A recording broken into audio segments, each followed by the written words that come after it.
First of all, congratulations to the EMCC of the Czech Republic for your first, and to you all, for your first conference here in the country. It's not the first EMCC conference in Prague, but it's the first national conference. So congratulations for that. And I would like to thank you for inviting me here.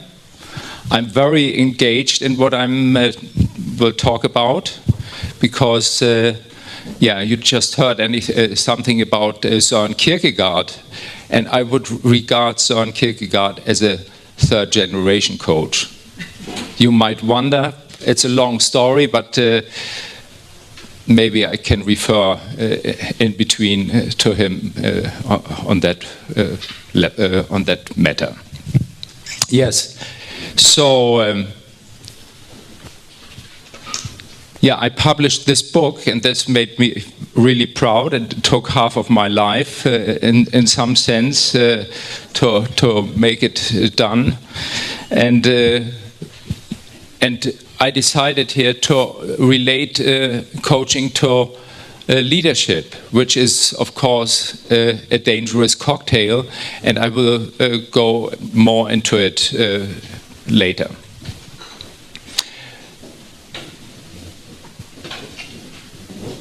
So how does this work here? No. Oh, what's happening? Oh. So help me, coach me on this. How do you feel right now? Oh, I'm easy. Maybe I should press the button on the.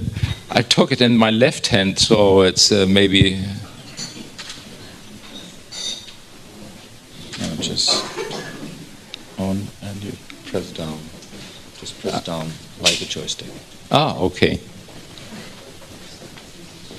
Yes.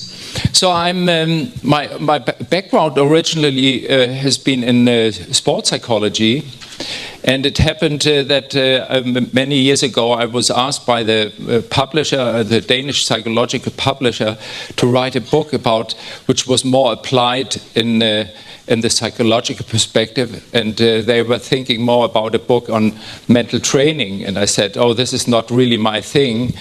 And but I will return to you and think a little bit, and that's where my journey actually started. I suggested to write a book on coaching, which somehow bridges the gap between the world of sport and the world of organizations and maybe life in general. So and while writing this book, I noticed that I was coaching earlier in my life, but I didn't use the term. So, yeah. What I would like to do here is to give you an overview about, I would like to relate coaching to the changes of society, because, I mean, now there's a big audience here in your country, and I'm impressed actually by seeing so many people. The Czech Republic has only 10 million people, and I think you can be proud that there are so many people here now. Organized a conference maybe 15 years ago, there would maybe only be 10 or 12 or 15 people here. So there's something happening, there are changes in society, and I would like to refer to this, and this has also a connection to changes in the development of knowledge, learning, and finally also in regard to what leadership means, because the role of leaders is changing quite rapidly, and maybe I'm now living for 30 years in Denmark. My background is I'm a German, but there is really in Scandinavia there's a magnificent change in leadership, and I would say that there will be things happening also in other places. Maybe you have still a more like it is also, for example, in Germany, a more hierarchical structure, but I think personal leadership is becoming more and more a necessity, and I will talk more about this. But there are some dangerous things because, and I will go into this a bit more, that I would say that coaching and leadership are not really comparable, or you could not use a normal way of coaching in your way of being a leader. So this is quite a challenge, and so you have to develop a specific form of coaching, and this is the one I now decided to call third generation coaching, and I will come back to it, what that means and why third generation and not fourth or fifth or whatever. So, but I would like to start with some reflections about societal changes. So. And I will refer to some theorists in this area. And the first one is actually a famous German sociologist who is a director of the London School of Economics, partly, and he's also a professor at the University of Munich. And he has his most famous book is actually The Risk Society, and I'm nearly sure that it's translated also to your language. It's translated to Danish, so, and Denmark has only 5 million people. So I think this might be translated even. And he speaks about that. He speaks about globality. Globality means that we have been living for a long time in a world society, in that sense that the notion of closed spaces has become illusionary. No country or group can shut itself off from others. So we are interlinked in many ways. Because of media, because of international corporations, because of a lot of interactions and communication globally, which has an impact on our personal way of seeing the world and understanding the world. A second approach is also, our understanding is also actually coming from a German sociologist. It's Niklas Luhmann. He is actually very famous in this approach Liz presented this morning, the systemic understanding of society and organizations. So he speaks about that the individual is faced with a growing diversity of social spaces, which each with their own autonomous developmental logic. So that means we develop systems in organizations. So maybe a specific team in an organization has its own understanding of things. They have their own developmental logic, which is maybe in contradiction to other systems, other teams, other parts, sections of the organizations, and they are competing with different understandings in regard to how they see the world, how they see the organization, how they see the perspective, what they are doing, and so on and so on. And Luhmann speaks about a term, hypercomplexity. So the system tends to hypercomplexity towards a multitude of opinions and interpretations about its own complexity. So this is quite complicated to understand maybe, because it means that we take sometimes the position of a meta level, so which is called a second order understanding. So we are looking at things from where we step somehow outside and try to make sense of what we are standing in. And this is in this dimension of hypercomplexity, it's even getting more complicated to make sense of that. So that's a situation we are living in. Anthony Giddens, the famous English sociologist, who takes actually more the sociological perspective into a more individual, on a more individual level. So he speaks the question how shall I live has to be answered in a day-to-day decision about to behave, what to wear, what to eat, and so on and so on. And he continues, the reflexity of modernity extends into the core of the self. So it's really becoming something where we are getting touched or confused in some sense. Put in another way, in the context of post-traditional order, the self becomes a reflexive process, a project.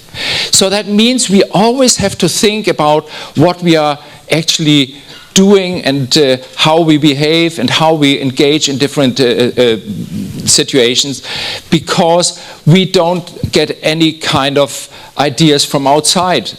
In the old, more traditional society, we actually had a kind of identity which was defined through the people who were around us. But now we actually have to work on who we are as a day-to-day engagement.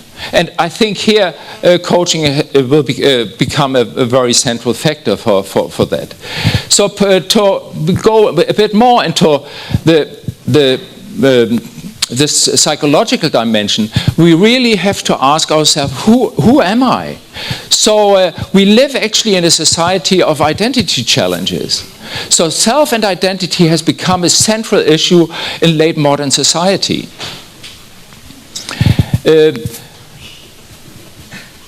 Ken Gergen, a social constructionist, speaks about that we are restless nomads. That nomads are people who move. They build up their tent where the grass is green for their cattle, and then if it dries out the area, they move to a different place. So we are somehow restless. We don't have a standpoint anymore. It's getting more and more difficult to find to get mentally settled.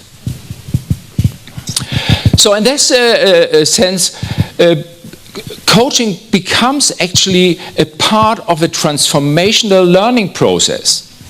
And transformational learning means it's a totally different understanding of learning, because in the old days, learning was something that we had to put knowledge in our head.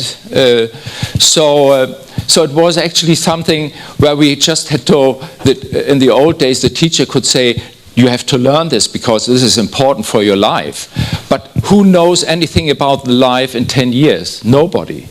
We don't actually know this. And a teacher, and I think the profession of teachers have the hardest time at the moment, because they have lost the authority to tell their kids what to learn for the next generation.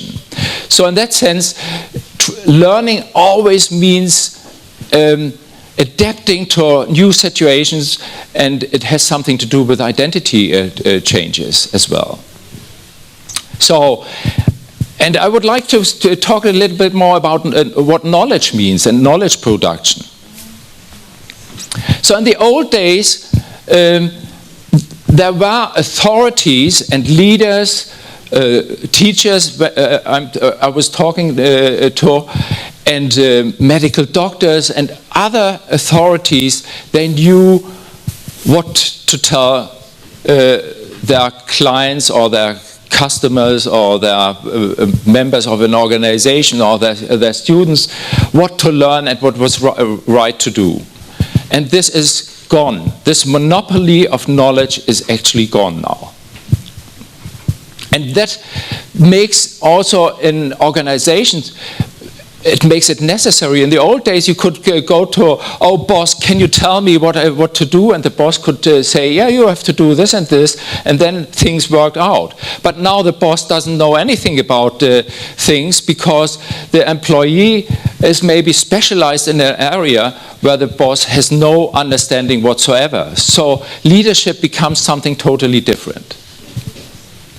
So, and what is actually very important today is that knowledge is situated. It's developed in specific contexts. So, and often these contexts are in teams of interdisciplinary people who have different approaches to understanding the situation or the task, and they have to work together in some sense. So they create knowledge which is important for, whatever. The issues of the organization or the topic of this or the challenge of this group. So in that sense, I would like to talk a little bit more about what leadership means and how leadership has changed through these times, and in some sense leaders have to relate to. And now my perspective in this presentation is that I'm looking at how can leaders actually work as somehow inspired by coaching, but it also has an impact on if you are, for example, working as an executive coach, how you relate to leaders and how you can help them to clear up their mind and find a kind of orientation in this matter. So leadership means actually to offer help and support in handling complexity. So both leaders and employees have to handle a growing complexity in the working life, in organizations, and in society in general. There is a term which also comes from systemic thinking, which was actually used by Niklas Luhmann, whom I mentioned before. It's the term contingency. And contingency means that there is always another solution. And the solution you used yesterday might not work for a similar situation, or which you experience as something similar, and you can use the same solution, and suddenly it won't work. This is the complexity of systemic thinking Liz was also talking about. So leadership means actually handling these complexities, these contingencies, and live with a situation where it is impossible to create clarity, safety, and security. That's what people want. So that it's really kind of tricky business now to be a leader, because you can't tell people, oh, yes, you just do this, and then things work out. Because maybe the leader is in the same situation of experiencing this kind of contingency state, so that it's really getting difficult for him or her. So what I actually...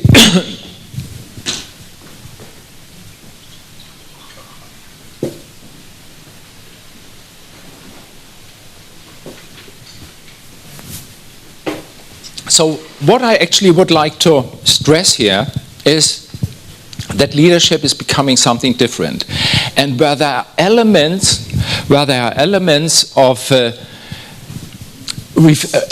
reflective process included. So here I refer back to what I've said before to Giddens, that we are in this reflective process all the time, and this doesn't exclude leadership in this way here. So we are talking about reflective leadership. And we have to talk about what I earlier described as the second order perspective, so that you as a leader have to step out, or anybody. I mean, it's not just the personal leadership means that anybody is his or her own personal leader. So it's not just bound to a specific executive position, but you also have to take care of your personal leadership in your life and your career and so on. So we take it actually a position of a second order placement, where we look at a situation where we are in. And this is actually what, for example, systemic coaching helps us very much in regard to that we can step out, include other people having these circular questions, for example, to really highlight this second order perspective. So,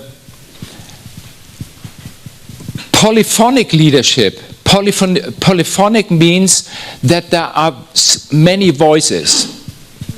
Many voices. So what is actually important when you are leading an organization or a group of people, you have to take care of the different voices in the organization or in this group. So you have to support, and you have to, in the first place, you have to be aware of that there are many voices. There are many different ways of understanding the situations. There are many issues in the specific groups. And you have to take care of these voices, and sometimes you even have to give voice to these voices, because they are silent voices. They don't dare to be explicit in that sense. But you have a feeling that there are people sitting there who have a totally different understanding and totally different mindset in regard to specific challenges.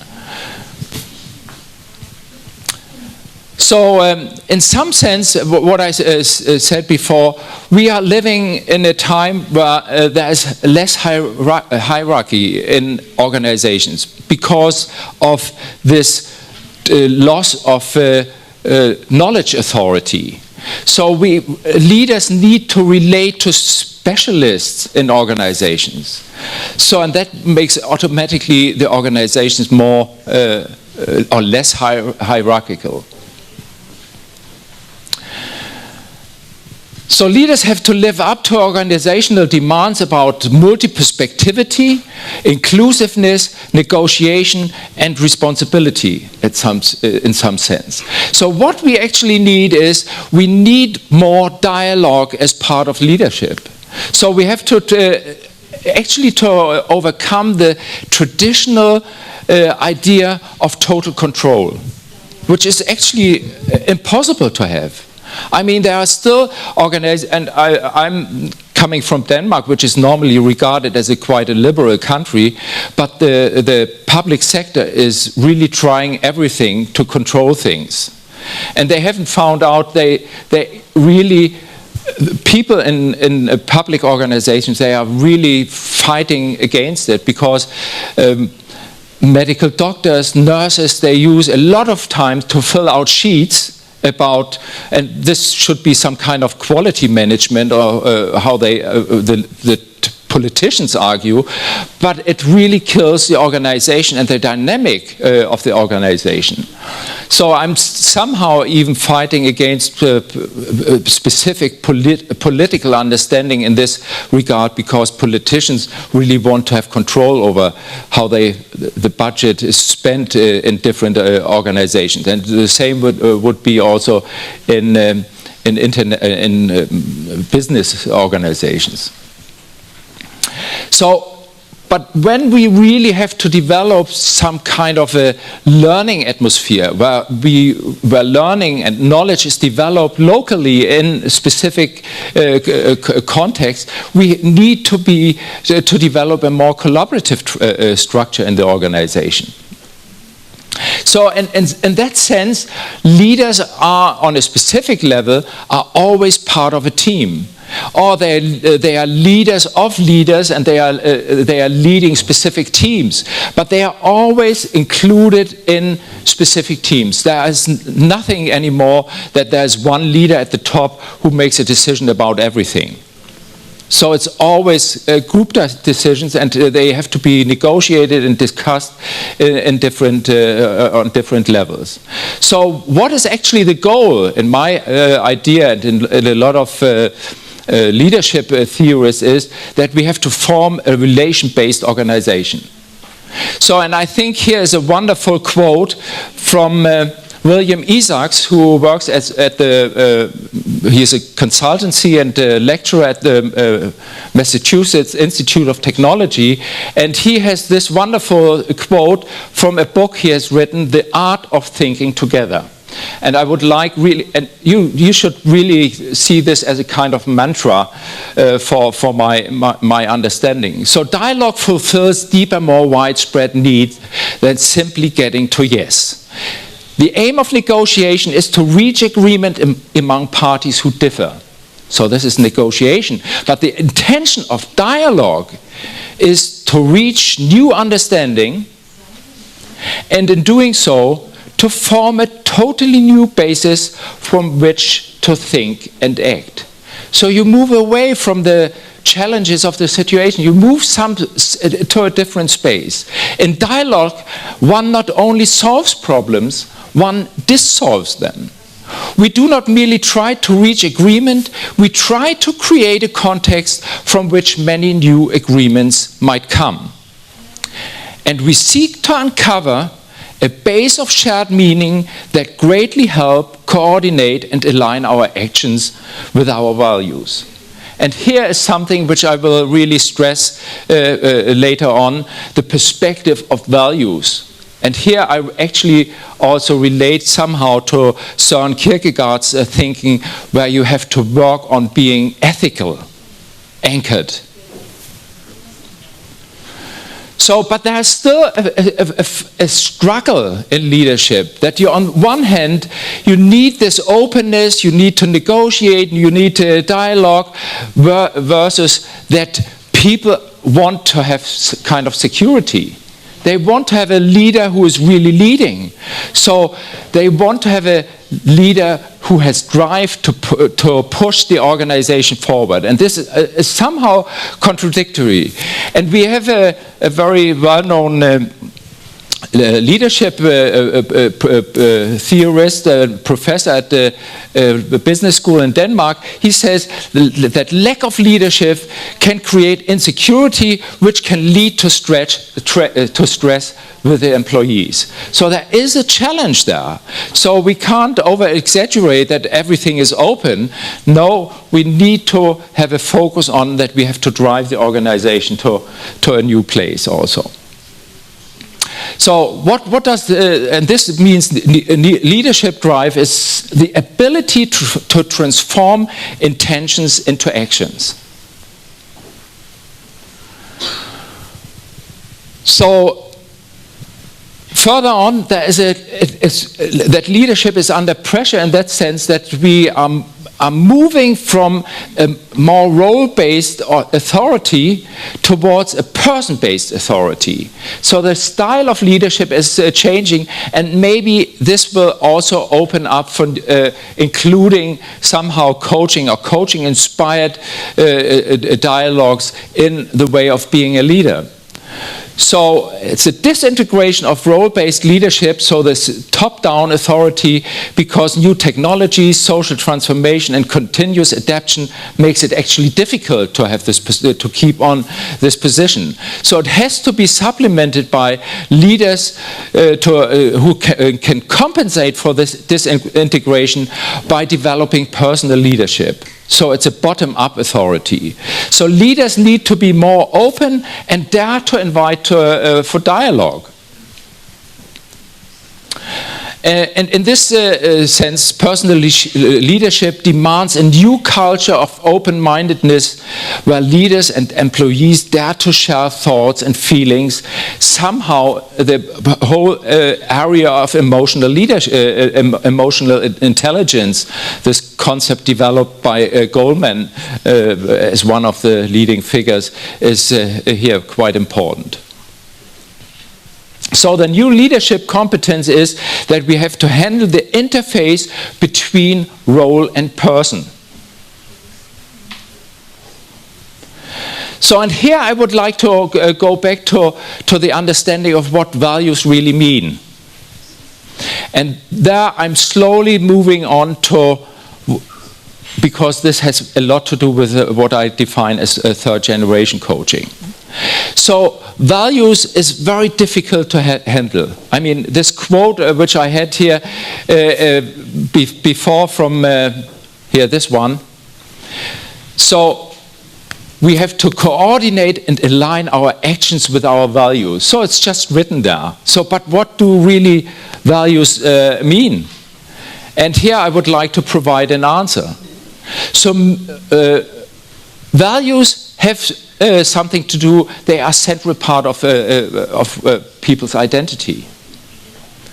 So, and I work quite a bit together with a Danish leadership philosopher, Ole Fogh Kirkeby, who is a phenomenologist and quite inspired also somehow by Kierkegaard. He speaks about that values are a possible mode of certainty. And he continues, values is an I can. So the experience that you can manage, that you can handle something. But this I can is based on something. And it's based on knowledge, and the knowledge of what we have done, our experience, what we will be able to do. So the confidence, the trust in ourselves, being able to do something. And this is guided by ethical imagination, by both deliberate and intuitive judgment. So intuition is, in my understanding, the highest level of expertise. So it's not just flying in from somewhere. It's actually that you are convinced about doing something, and you had some kind of deliberate reflections on this. And here, a leader might use a coach to reflect on specific values. Or you have a mentor program in an organization where you give the possibility to people to reflect on central values of their way of working and way of being part of the organization, handling specific challenges, and so on and so on. So in this sense is something that is incarnated, you could say. So that means that it's part of your lived knowledge and your practical wisdom. So it's somehow it gives you a confidence in the way you are acting, and values play a growing role in organizations and institutions and businesses. I'm not talking about value-based leadership here. I'm talking about values which are really implanted and reflected in every single individual of the organization. So this is something different. If you have these 5 values at the front door of an organization, so we build on trust and responsibility and things like this, so and people just walk by and they might not even know the values of the organization, but it's not implanted in the people. So you have to actively do something to make them lived. So now I would like to go on and speak about this dangerous cocktail of being a leader and a coach at the same time. So, and here my perspective comes in about we have to differentiate 3 perspectives, and now I'm speaking about generations of coaching, because there's also a consecutive development in this sense that the first perspective is also the oldest perspective in that way. So we have, in the first place, we have a problem or goal perspective. That would be this is banned when you are a leader to use this, because it always, when you are a coach, you work on the agenda of the coachee. And as a leader, you have your own agenda. So there are conflicting agendas in this matter.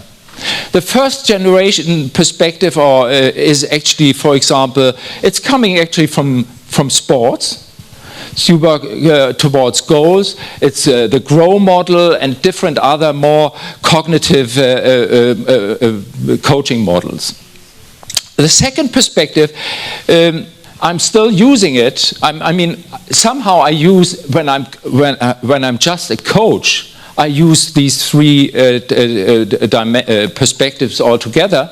But I would like to strengthen the lower part. So this is the solution and future perspective. For example, it's systemic coaching would be appreciative inquiry would be in this world.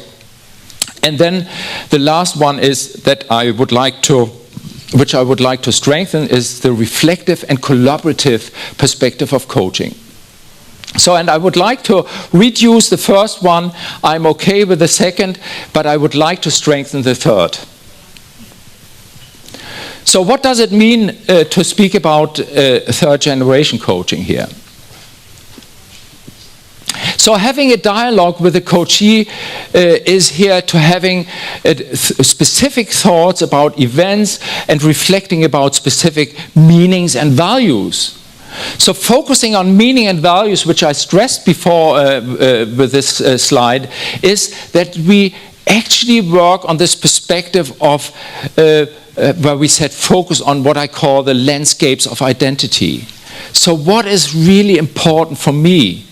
I mean, this is actually one of the most important things. When we go to work, for example, it's not the salary in the end which makes us continue.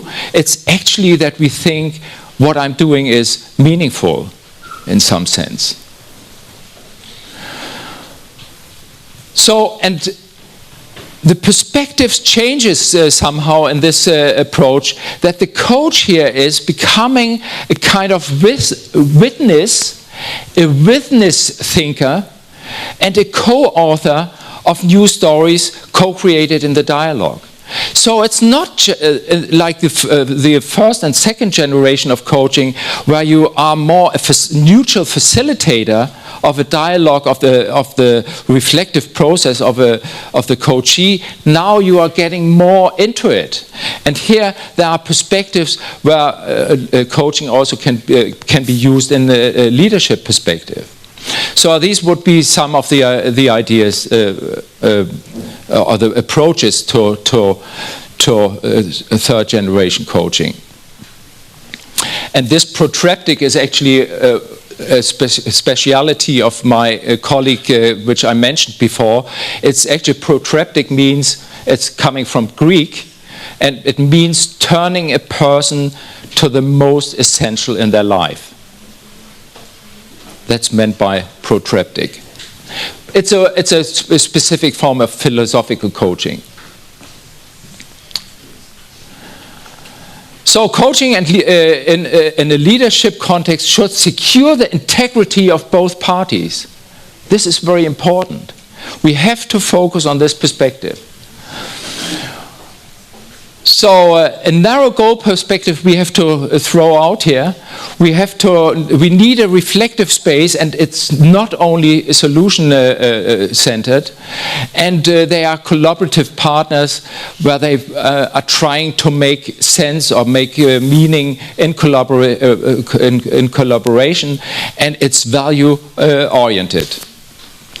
If you don't remember anything from this lecture, please remember this quote. This is the basic message of third generation coaching. In dialogue, in true dialogue, both sides are willing to change. And this is actually also very important for mentoring. Because mentoring is actually an activity, because mentoring is normally a voluntary relationship. So if a mentor doesn't get anything out of it, why should he or she be a mentor? So these conversations also help the mentor to grow and reflect about things in a new way. And a third generation coach is somehow in this position where he or she also can get something out of the conversation on the level of own further development. So if I should describe very briefly some fundamental premises, I think what is important for me is that you recognize the agency of people, that people want to make change in their life. They see a situation, they recognize it on their own perspective, and they try to give energy to get involved in the situation in their way. And they are driven by an intentional perspective. So this means that they have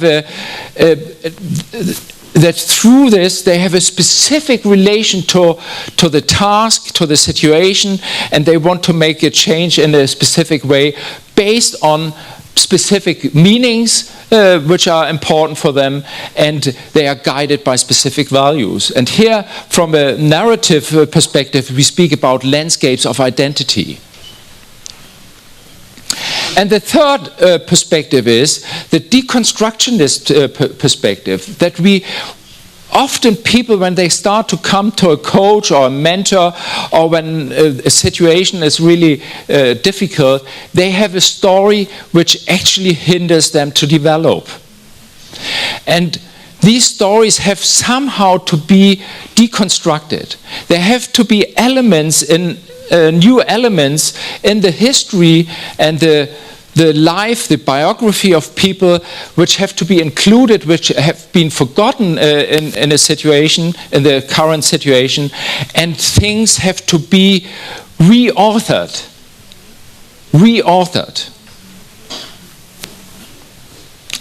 So these are some key features of third generation coaching. So there's a focus on meaning making and reflection on values, and there's coaching as a reflective and collaborative process where there are moments of symmetry between coach and coachee, or mentor or mentee. You can easily make this transfer to mentoring. So what I see as important here is, if you lift the conversation on a more abstract level, where you have left concrete situations, where you reflect on what is really important for you, you are in a position where you are more anonymous in regard to a concrete situation. And suddenly there are moments where the coach can be included in the conversation with own reflections. So that means, for example, when now I take the voice of the coach, when you talk about this, it reminds me of da da da da da, and then you present your own situation. Or it could be a situation where you say, when I listen to you, I feel that I get a gift from you in regard to understanding my own life situation.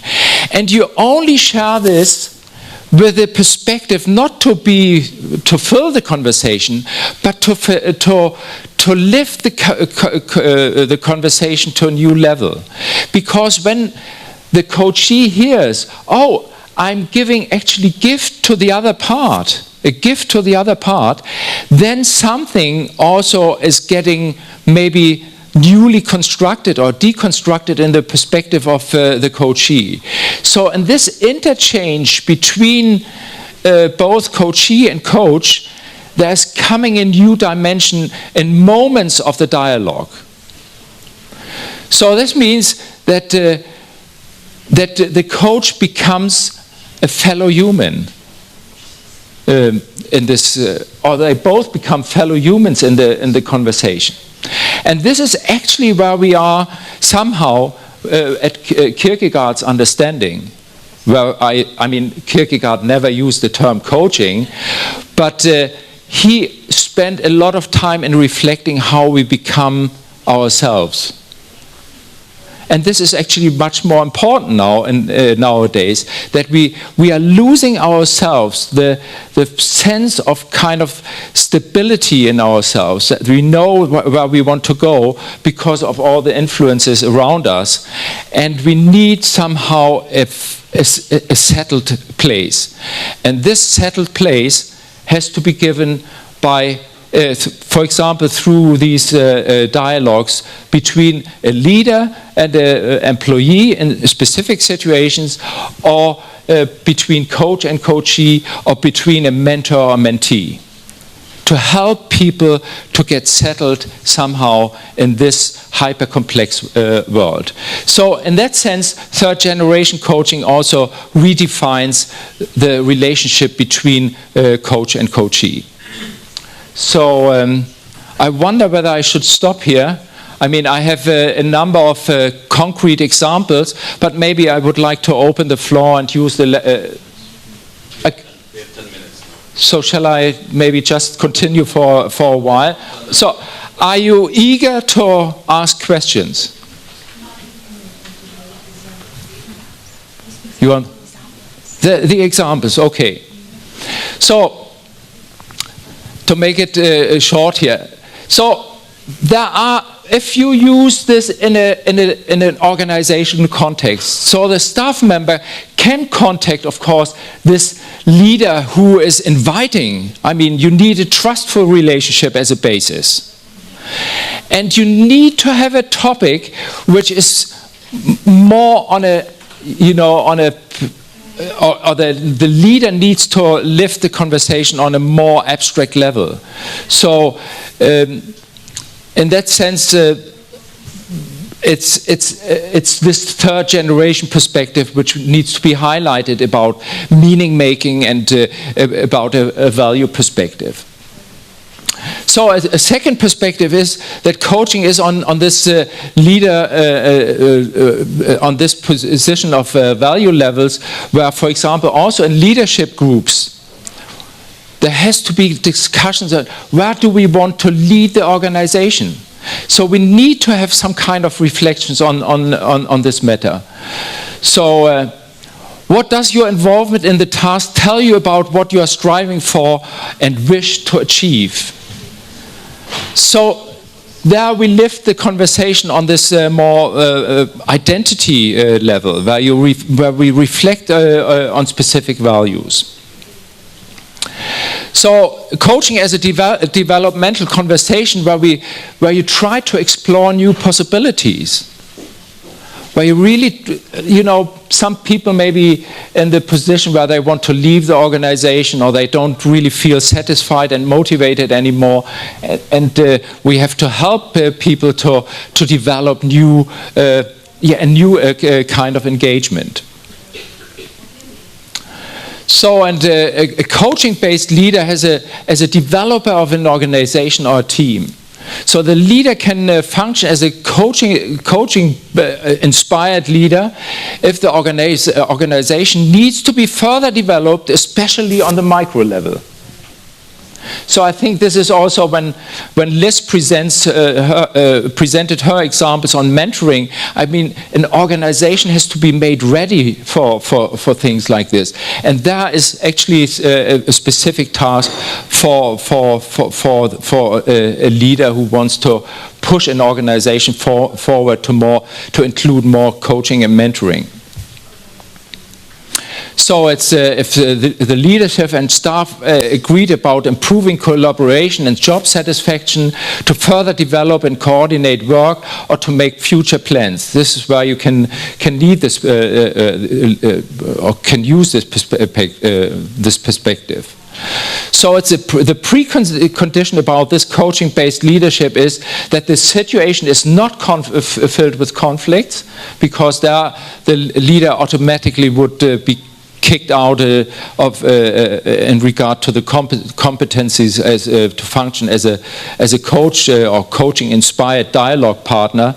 And in the process, in the coaching-based process, the leader always needs to be identify whether he speaks from a position as a leader or as a driver of the dialogue here, and a process organizer. So just to finish here with the last slide, I think a lot of leaders forget that they are in the first place, that they are servants. They are servants of the organization. They are somehow also a team player. They are a decision maker. They are what I would call a meta-level observer.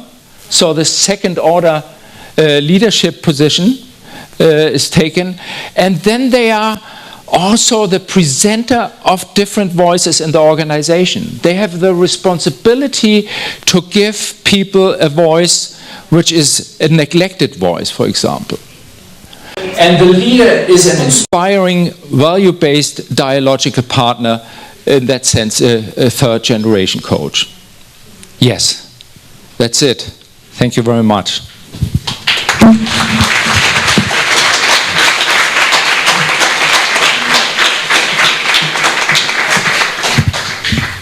Tak já moc děkuji Reinhardovi za zajímavou přednášku a máme ještě 5 minut na dotaz nebo 2.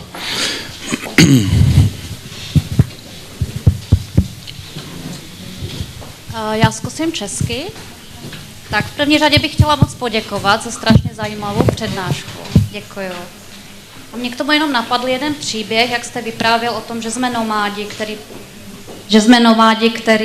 který chodíme a hledáme tu trávu a pak se na chvilku zastavíme, tak existuje k tomu takový příběh, který já často používám vlastně ve své praxi, já vám ho teďkom řeknu, že vlastně nějaký, dejme tomu, Američan, jel přes poušť a najal si nějaké nomády právě proto, aby mu přenesli přes tu poušť ten náklad, který tam chtěl přenést.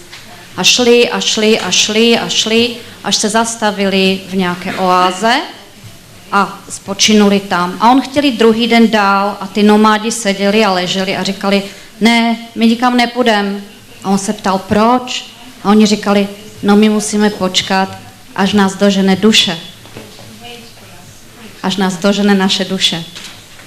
A já si myslím, že často v tom koučování používáme to, nebo já aspoň používám, že ten nomád, ten klient vlastně přijde ke mně a my vytvoříme spoluprostor, kdy ho dožene ta jeho duše, kdy se může sám se sebou skontaktovat a kdy může vlastně pokračovat dál.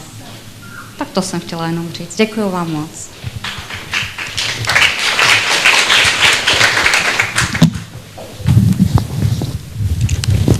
So, another question, please. Would you like to reflect on the first? I don't know. Do you want to have an answer or a reflection, or is it just a comment? Yeah, I think it's very important in that sense that. Yes. Yeah. Sorry. It's very important. I think it's a very interesting story in that sense that you really have to take care where your dialogical partner is and that you don't get ambitions on your own basis. And I think this is even if you are inspired, for example, as a leader to be working, coaching oriented, it's even more important because it's the agenda of the coachee which is important and not your agenda. So in that sense, if they want to rest together with them and stay there and maybe also reflect on why they would like to stay and why is this break or this time important, and maybe ask questions in regard who can else support you than me in your life. Because actually we know this from more from psychotherapy research. Most of the change happens outside the dialogical situation. So it's actually the environment where you live, other people, your readiness for change that is the precondition to move on.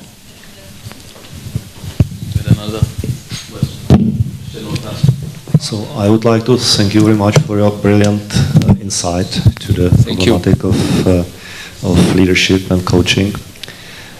My question is, do you think, how far are the current organization in this new paradigm understanding?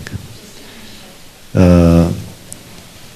Do you think that the common view in corporate organizations or firms, companies, are already so far, or comparable at least, as you have presented here? And I've once more comment, you mentioned the conflict between the coach approach and leader approach. I think that it is not unnecessary in conflict always, and the key word that could put those perspectives align are common goals, visions, missions. Yeah. I didn't really understand the second question. If the people in the organization, regardless on their position, share the same goals, the role of a leader means a person that is moving things ahead mustn't be necessarily in conflict with the coachee position. Because all people have actually the same interest and the same goal.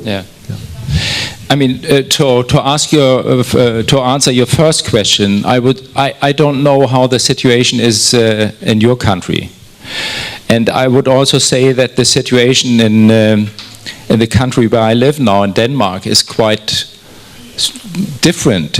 There are some organizations which are very much minded to start right away, or they have mentor strategies, they have internal coaches, they have really a very developed system. Actually, I can tell you a small anecdote. I'm actually at the moment I'm organizing a bigger research project where I have voluntary coaches, and these coaches, they work with young boys with a non-Danish ethnic background to make them more, integrate them in the society and make them as active citizens. And one of my coaches is actually vice director of Novo Nordisk.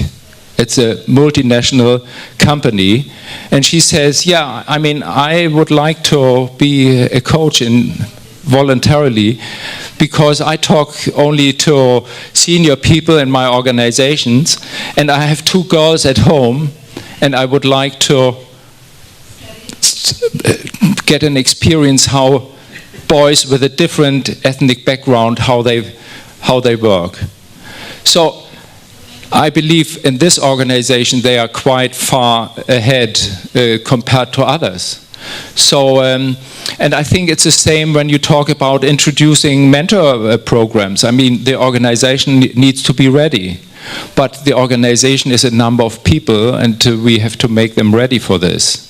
And maybe I can give a very, very tiny bit to this development. Yes, the second question is, I agree with you. I mean, and this is the best situation when coach and coachee are in line with their understanding of the organization, with the context. I think this is an ideal situation where you only can love to work in.